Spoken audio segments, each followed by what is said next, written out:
Bersiap.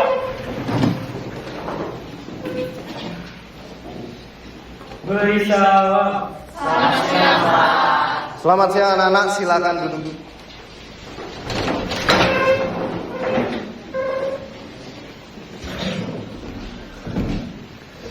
Sekali lagi Pak Wahyu mau menyapa kalian, selamat siang semua. Apa kabar hari ini? Sehat? Ya, baik. Kalau kalian semua baik dan sehat, tentu itu juga jadi harapan saya ya, walaupun di siang hari ini harapan Pak Wahyu kita masih tetap semangat untuk belajar atau menerima pembelajaran ya di jam terakhir ini.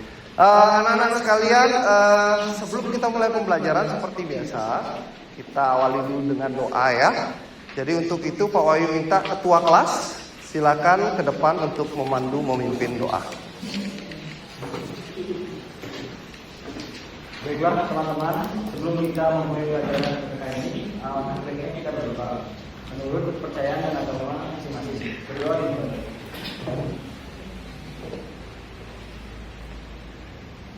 Berdoa selesai. Baik, terima kasih ketua kelas. Berikan tepuk tangan untuk ketua kelas. Nah, anak-anak sekalian, sebelum Pak Wahyu melanjutkan materi atau kita membahas materi pembelajaran pada hari ini, ya Pak Wahyu ingin melakukan absensi terlebih dahulu untuk memastikan kalian semua hadir 100% di kelas ini ya.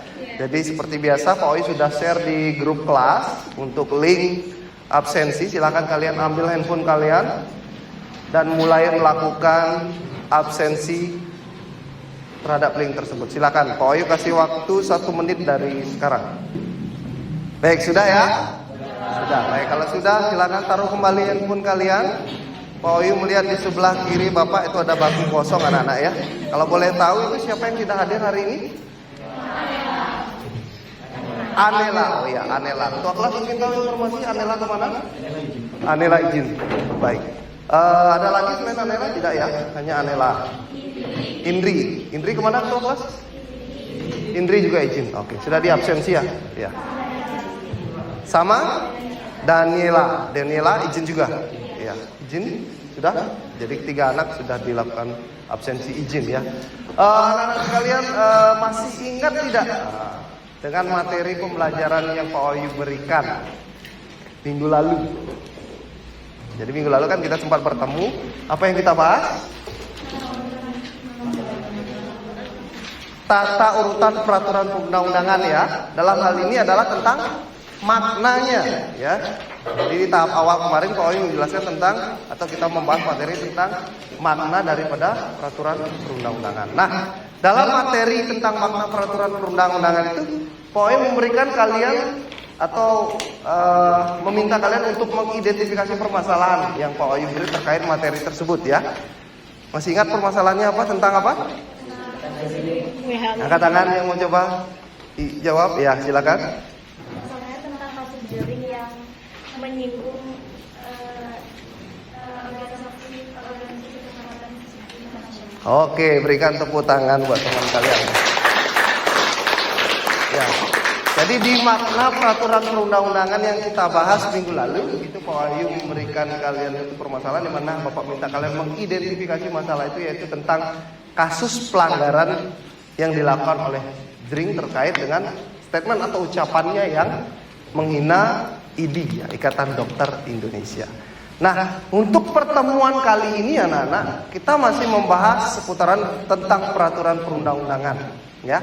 Hanya saja pada pertemuan kali ini kita lebih fokus kemana? Ke tata urutan peraturan perundang-undangan. Nah, seperti apa nanti tata urutan peraturan perundang-undangan itu? Nanti kita akan lihat dan simak secara bersama-sama. Seperti biasa, Pak Wahyu minta kalian berdiri dulu karena Bapak melihat nih kalian sudah mulai matanya mengantuk. Ya, di jam terakhir ada yang undap-undap. Biar tetap semangat dan jaga spiritnya ya.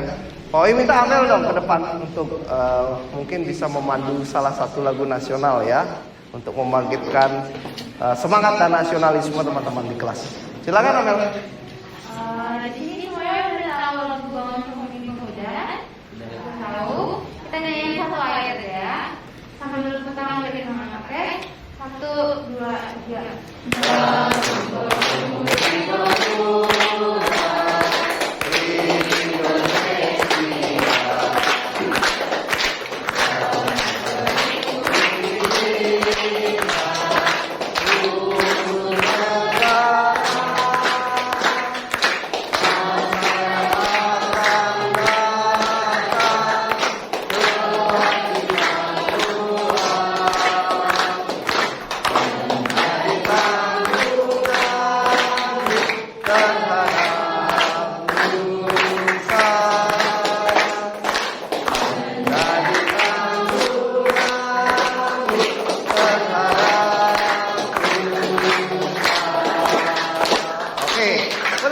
Satu lagu aja nih ya. Kalau lagu Bapak Pemuda-Pemudi ini sudah minggu lalu juga Pak Wahyu berikan ya. Mungkin lagu yang lain ya. Mungkin dari Abel punya lagu apa yang membangkitkan semangat dan motivasi mungkin. Maju tak gentar semua bisa ya. Kita coba sekali lagi, oke? 1, 2, 3.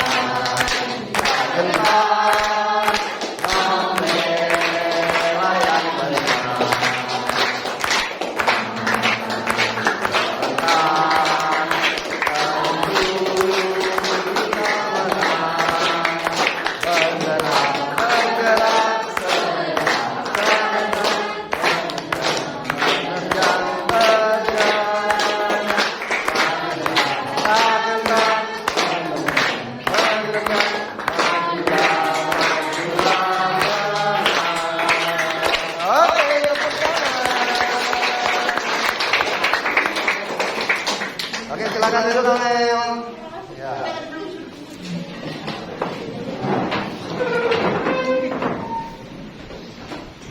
Oke, tadi lagu terakhir itu lagu Maju Tak Gentar. Kamu tahu nggak maknanya lagu Maju Tak Gentar? Apa dari makna dari sebuah lagu Maju Tak Gentar? Ada yang mau kasih pendapatnya? Kita diajak apa lewat lagu ini?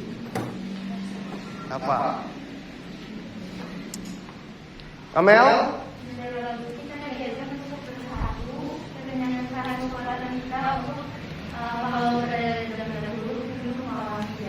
Oke, tepuk tangan untuk Amel. Ya, bagus.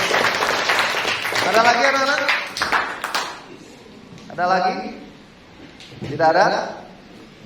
Selain membangkitkan semangat para pejuang mungkin ya di lagu itu di zaman perjuangan pergerakan kemerdekaan, lagu itu mengajak kita untuk apa? Tidak menyerah ya. Jadi sama yang seperti kalian lakukan saat ini di kelas ini adalah bagian daripada usaha kalian, dan Bapak harap tidak ada kata menyerah dari kalian untuk mencapai tujuan dan cita-cita. Karena apa yang kalian lakukan di sini, di kelas ini, di sekolah ini adalah bagian dari proses untuk mencapai tujuan dan cita-cita sesuai dengan apa yang kalian inginkan atau impikan, begitu anak-anak ya. Oke anak-anak sekalian, jadi tujuan pembelajaran kita pada hari ini adalah yang pertama adalah Bapak harap kalian nanti mampu untuk memaknai peraturan perundang-undangan dalam kehidupan.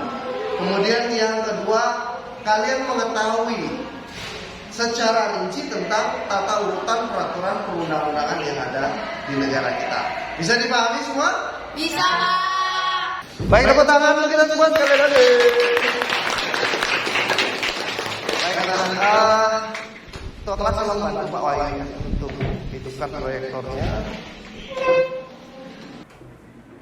Kalian berliterasi sebentar, karena materi yang kalian baca itu juga ada kaitannya dengan apa yang akan Bapak sampaikan ya. Halaman 52.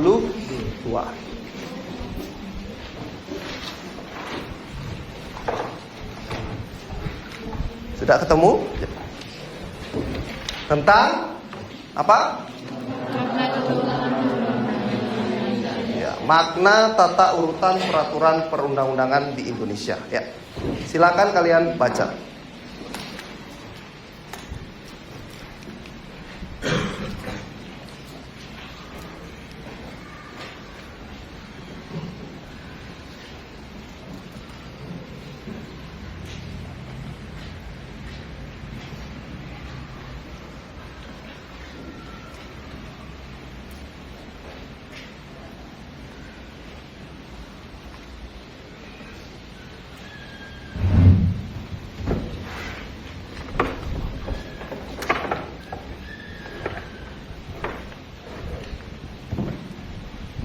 Waktu kurang lebih 15 menit Bapak berikan kalian waktu tadi untuk menyimak dan membaca dari buku paket halaman 15, yaitu tentang makna tata urutan peraturan perundangan. Nah, dari materi yang kalian baca itu, sekarang perhatikan gambar di depan. Nah, Pak Oi sudah tampilkan gambar di depan ya. Nah, kalau kalian melihat atau menyimak gambar di depan, itu apa yang kalian pikirkan tentang gambar tersebut? Nah, itu gambar siapa, terus di mana, dan itu orang ngapain? Silakan anak-anak, kalau ada yang mau merespon tentang gambar yang Bapak tampilkan di depan, silakan berikan argumen atau pendapatnya. Mungkin Bapak bisa perjelas ya. Nah, ya. Ada anak? Oke, silakan sebutkan nama. Alexa ya. Alexa absen berapa Alexa?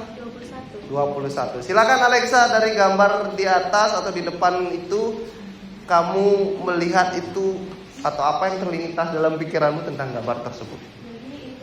Jadi gambar tersebut adalah gambar kantor Majelis Kemusyawaratan Rakyat dan DPR, serta yang di sebelahnya itu adalah anggota DPR. Iya, tepuk tangan buat siapa tadi? Alexa ya. Jadi Alexa melihat gambar di sebelah kanan adalah gambar gedung MPR ya. Gedung DPR. Kemudian di sebelahnya adalah anggota-anggota DPR. Ya, benar sekali. Itu yang terlintas di pikirannya Alexa. Ada lagi mungkin anak-anak yang lain mungkin ya. Di benak kalian itu gambar apa? Selain gambar gedung dan gambar anggota DPR atau anggota MPR. Ada? Ya, Pak Wahyu menambahkan apa yang tadi disampaikan oleh Alexa itu memang betul sekali anak-anak ya. Jadi kita melihat itu gambar gedung DPR MPR, tempat di mana wakil rakyat kita berkumpul di pusat ya, sebagai sebuah lembaga penyalur aspirasi masyarakat. Nah, kita lihat di sebelahnya itu adalah anggota DPR. Nah, kalau kita simak dari gambarnya yang berbaju merah itu adalah ada yang tahu siapa? Puan Maharani. Ketua DPR, betul sekali. Puan Maharani memegang palu, berarti sudah melakukan suatu keputusan atau mengambil keputusan yang sudah disepakati oleh seluruh anggota DPR. Tentunya kesepakatan yang mereka lakukan itu berdasarkan atas asas apa anak? Musyawarah dan mufakat. Ya.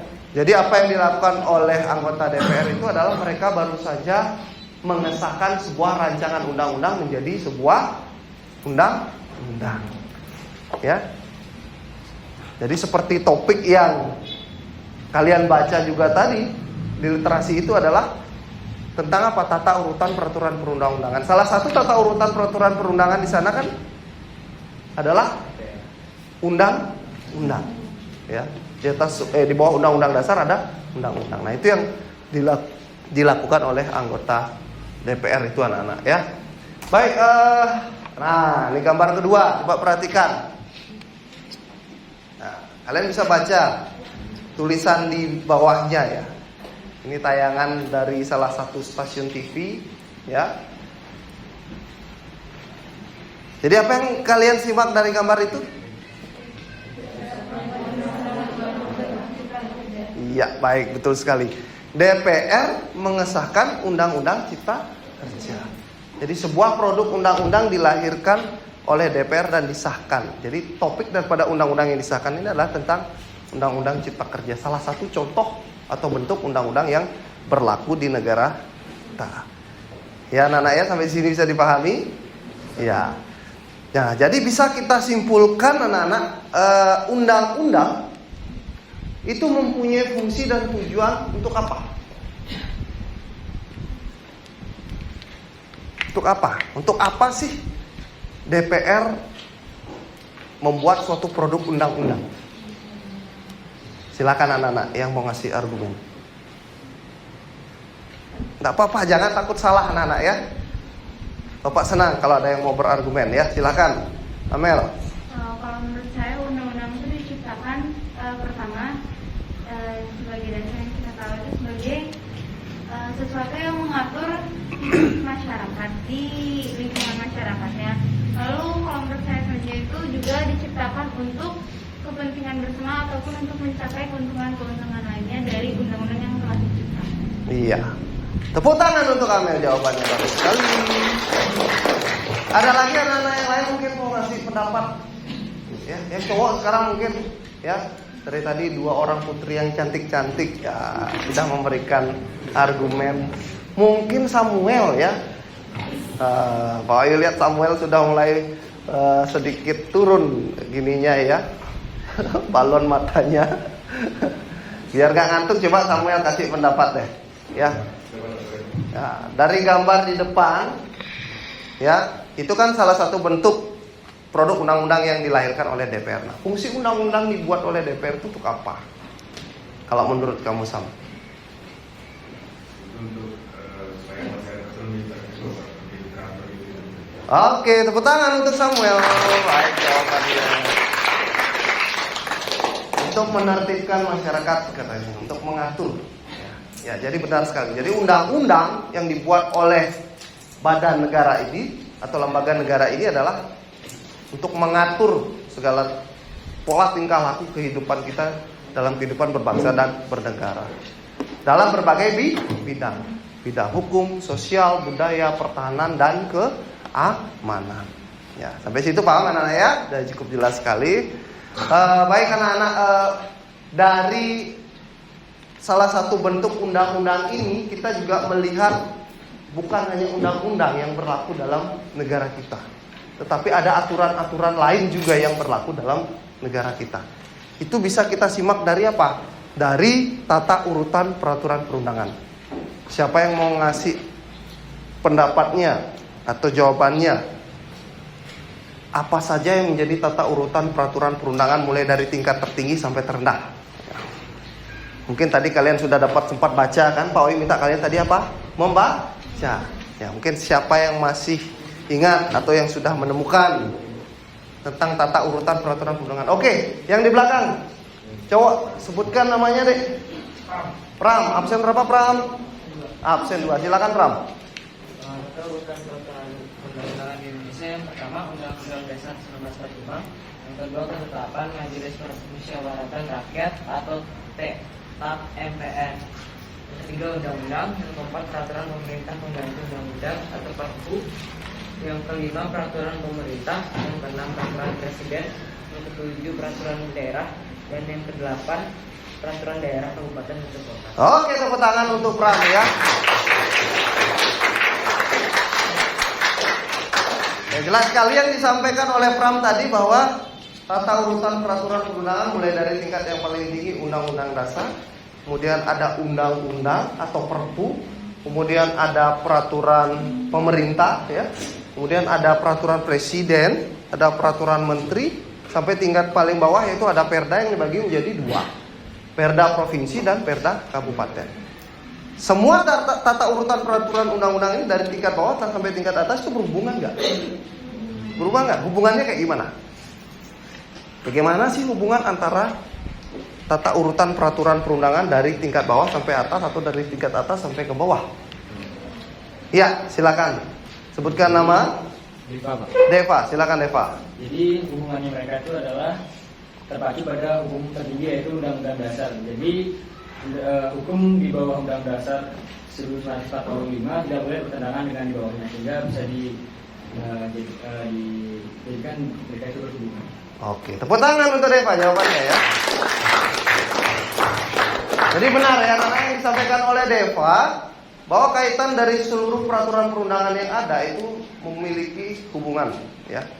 Artinya aturan yang ada pada tingkat paling bawah itu tidak boleh bertentangan dengan aturan yang ada di atasnya.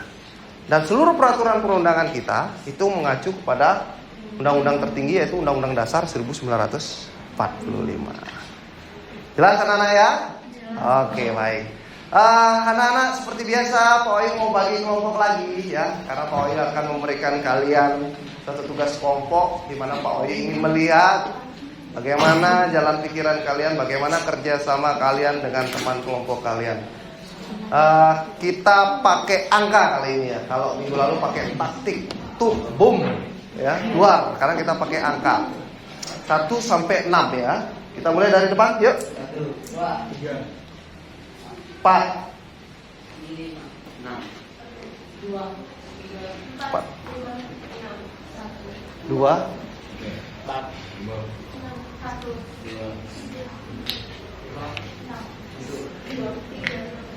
4 ya. Jadi semua udah ingat angka masing-masing? Oke. Sekarang Poi kasih waktu 10 detik ya. Silakan berkumpul dengan teman kelompoknya. 1 dengan 1, 2 dengan 2, 3 dengan 3, 4 dengan 4, 5 dengan 5, 6 dengan 6.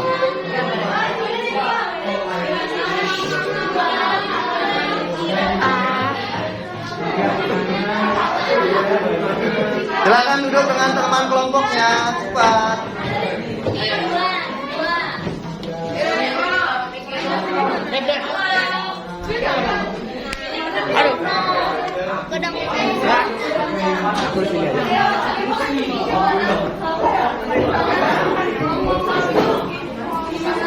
Ini di depan kosong anak-anak, silakan isi di depan. Balik.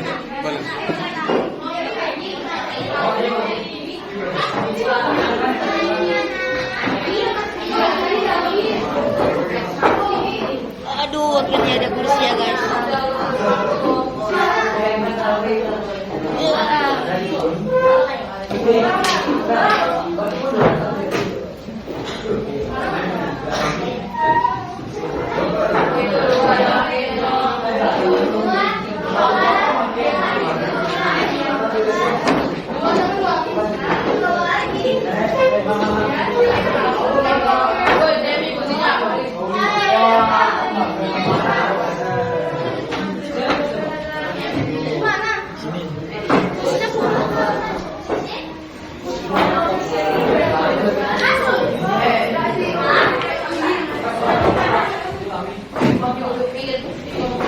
Sudah? Oke, kalau sudah perhatikan, ini Pak Wahyu ambil nilai ya. Ini Bapak akan ambil nilainya. Nilai yang Bapak ambil di sini adalah yang pertama, hasil diskusi kalian nantinya. Ya, hasil diskusi kalian nantinya. Yang kedua perhatikan, kerjasama, ya. Kemudian yang ketiga, kebersamaan, saling menghargai dan toleransi. Itu. Anak-anak sekalian, apa yang akan kalian kerjakan? Nah, jadi perhatikan. Pak Wahyu akan memberikan kalian suatu permasalahan yang bisa kalian simak di depan ya. Tolong jangan ikut, tolong perhatikan. Jadi permasalahan ini berkaitan juga dengan salah satu undang-undang yang berlaku di negara kita, yaitu undang-undang pornografi dan pornoaksi. Ya. Dengar? Ya. Undang-undang pornografi dan pornoaksi. Nah, undang-undang ini menuai kontroversi. Kontroversi artinya pertentangan dari siapa? Dari masyarakat, khususnya masyarakat Bali. Apa yang dipertentangkan itu nanti kalian baca dalam LKPD yang akan Bapak bagikan sekarang bersama dengan teman kelompok. Nah, kemudian hasil diskusi atau jawaban kalian yang sudah kalian bahas bersama dengan teman kelompok kalian tuliskan pada bagian bawah ini. Nah, bagian bawahnya ya. Kalian kalau kurang untuk tempat menulis, kalian bisa balik di bagian belakangnya juga. Jelas anak-anak? Baik, sekarang Bapak bagikan APD kepada kalian satu persatu. Mohon izin untuk menyampaikan sebuah pengumuman atau informasi. Informasi ini disampaikan kepada seluruh siswa yang mana akhir-akhir ini agak terjadi komunikasi.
Pak lihat sudah ada yang selesai dan kelompok yang siap presentasi, silakan angkat tangan. Kelompoknya Dava, oke, silakan Dava. Kita kasih tepuk tangan untuk kelompoknya Dava, Eva. Tolong yang lain anak-anak selama kelompoknya Deva presentasi tolong diperhatikan ya.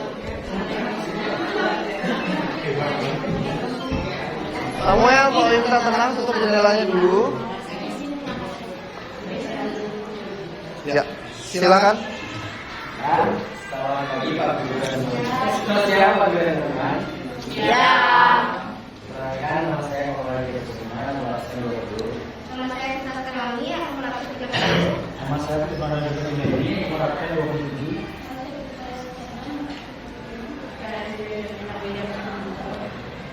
Ini kami akan mempresentasikan kegiatan kami terkait penasarahan Bali surat tolak RUU. Jadi anak misalnya masalahnya dari menolak revisi RUU APP atau rancangan undang-undang anti pornografi atau pornografi sebab statusnya. Lalu ada mengatakan nilai-nilai budaya sekolah ini menjual usaha baik dan tertentu. Kita menolak pornografi atau pornografi sesuai dengan UU yang berlaku tentu naskah tapi sesuai dengan aturan kata usaha saat ditanya tentang sikap DPRD. Namun bersama mengaku belum menerima somasi tersebut karena dinilai pariwisata sebagai tulang punggung ekonomi. Jadi dari bacaan yang saya baca kan pariwisata Bali akan menggunakan staf olahraga RUU APP.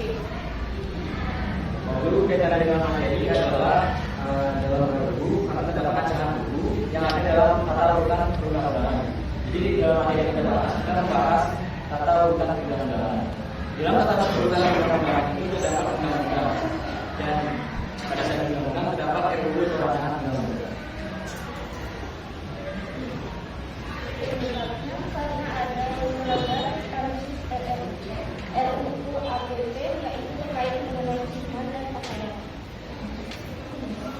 solusi permasalahannya dengan cara tidak melanggar RUU KPP agar kejadian tersebut tidak terjadi lagi.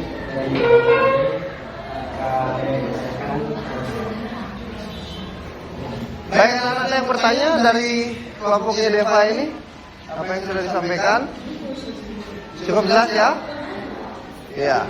Jadi kalau Pak Oyu bisa narik kesimpulan dari kelompoknya Deva yang mengatakan bahwa RUU tentang pornografi dan pornografi itu sebaiknya harus bijak, ya, harus bijak apa? Diberlakukan. Karena melihat dari situasi dan kondisi masyarakat Bali yang notabene-nya atau kesehariannya kita lihat budayanya ya itu sangat-sangat bisa dikatakan ada sedikit terbuka ya, misalnya dari pakaian kebaya dan sebagainya. Nah itu dikhawatirkan menyangkut ke atau berhubungan dengan pornografi atau pornoaksi. Nah kemudian kita tahu sendiri di Bali itu adalah tempat pariwisata ya, di mana kita lihat wisatawan yang ada di Bali itu cenderung berpakaian agak terbuka ya. Jadi itu juga dikhawatirkan bisa mengganggu aktivitas pariwisata yang ada di Bali. Baik, kita kasih tepuk tangan untuk kelompoknya Deva ya. Silakan Deva balik ke tempat. Ya. Oke, kelompok selanjutnya ada lagi. Oke, kelompoknya Faras ya. Ya silakan kelompoknya Faras. Berikan tepuk tangan untuk kelompoknya Faras.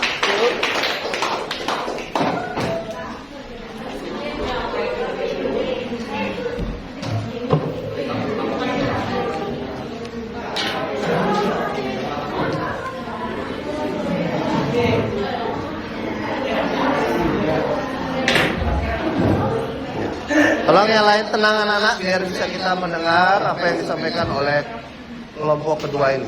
Silakan. Selamat siang Bapak dan teman-teman sekalian. Sebelum kami memulai presentasi, jadi saat ini pada hari ini akan mempresentasikan pendapat kami tentang Bali menolak adanya RUU KPP. Pertama-tama kami akan memperkenalkan ini yang dari siapa lagi?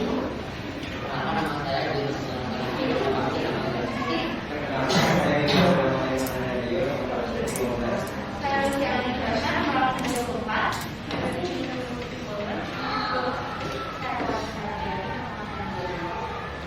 Sekarang kami akan memulai presentasi kami mulai dari sini. Jadi kalau tadi kami menyimpulkan bahwa Bali menolak adanya RUU KPP karena dapat mempengaruhi kondisi ekonomi Bali, terutama di bidang pariwisata yang merupakan tulang punggung perekonomian di Bali. Hal ini dikarenakan dalam RUU KPP mengatur tentang pakaian dan iman. Hal itu kita tahu banyak wisatawan harus menerapkan dengan mereka di negara seperti menggunakan pakaian terbuka, menggunakan jilbab penuh dan lain-lain. Hal ini RUU KPP. Jika pada silakan ketika melihat rekor pemilu Bali jika seperti ini, maka lama-lama tidak akan ada wisatawan yang mengunjungi Bali. Dalam hanya adalah perekonomian Bali akan hancur. Bali sendiri memang menolak aksi pornografi, tapi tidak dengan cara seperti ini karena dengan cara seperti ini malah akan merugikan mereka dan dapat menghancurkan mereka sendiri. Selain itu juga, Ketua DPRD Bali juga merasa kalau KB sudah cukup untuk mengatur hal-hal terkait dengan pornografi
Oke, tepuk tangan untuk kelompoknya, Mel.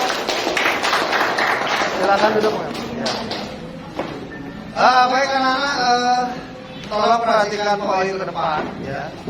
Jadi dari apa yang sudah kalian bahas bersama dengan teman kelompok kalian dan sudah kalian presentasikan ke depan tadi diwakilkan oleh 2 kelompok, ya. Jadi di situ bisa kita tarik kesimpulan apa anak-anak? Bahwa undang-undang anti pornografi dan pornografi merupakan sebenarnya bentuk undang-undang yang bagus yang dibuat oleh negara untuk apa? Untuk mengatur pola tingkah laku kita, untuk mengatur akhlak kita, moral kita agar tidak sampai kebablasan, kan begitu ya? Karena kita adalah bangsa timur. Bangsa timur artinya bangsa yang tahu tentang akhlak dan moral. Nah, tetapi di sisi lain, kenapa Bali menolak rancangan undang-undang ini? Karena kita tahu sendiri Bali yang pertama itu kental dengan unsur budaya. Masyarakat Bali, orang-orang Bali, kita tahu sendiri kadang-kadang dari segi pakaian atau budayanya ya memang kelihatan agak sedikit terbuka ya. Pertama misalnya penari Balinya atau pakaian adat Kepuranya kadang memperlihatkan lekuk tubuh. Nah, takutnya itu bermasalah. Takutnya rancangan undang-undang itu akhirnya membatasi kehidupan budaya masyarakat Bali.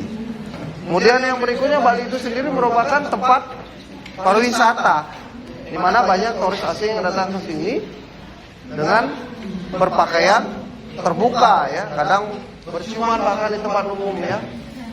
Jadi itu juga dikhawatirkan dapat mengurangi jumlah wisatawan yang datang ke Bali dan merugikan masyarakat Bali yang berkecimpung atau bekerja di bidang pariwisata itu.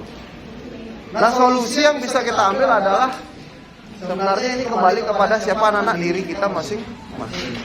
Jadi kalau memang akhlak kita, moral kita itu bagus, maka apapun yang terjadi di hadapan mata kita, apapun yang terjadi terhadap diri kita, terutama tentang masalah-masalah pornografi dan pornografi, kita tidak akan terpengaruh.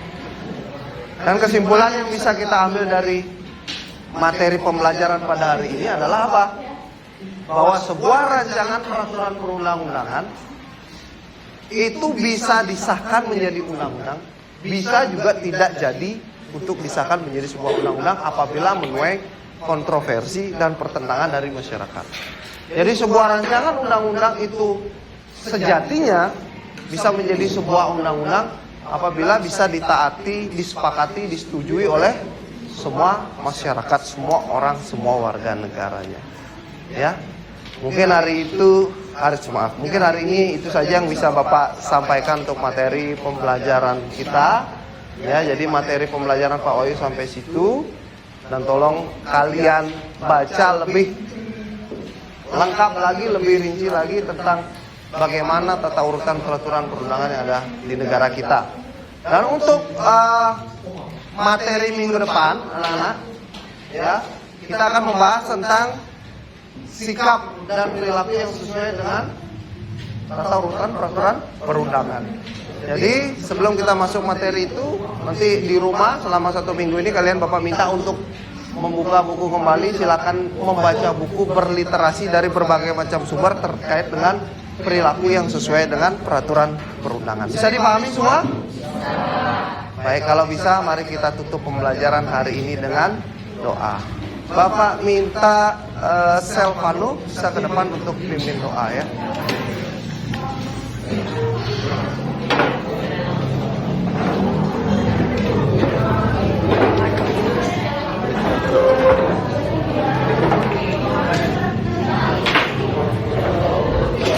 Baik anak-anak, kita siapkan hati pikiran diri kita masing-masing untuk berdoa. Kita ciptakan suasana hening. Hitungan ketiga sudah tidak ada suara. 1, 2, 3. Silakan Selvan.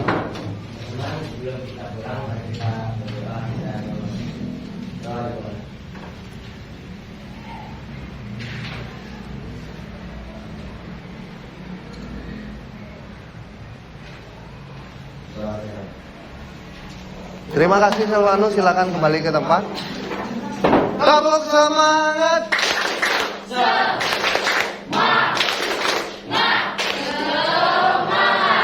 Oke anak-anak, sampai di sini pertemuan kita. Kita jumpa lagi minggu depan. Selamat siang. Om Santi Santi Santi. Om.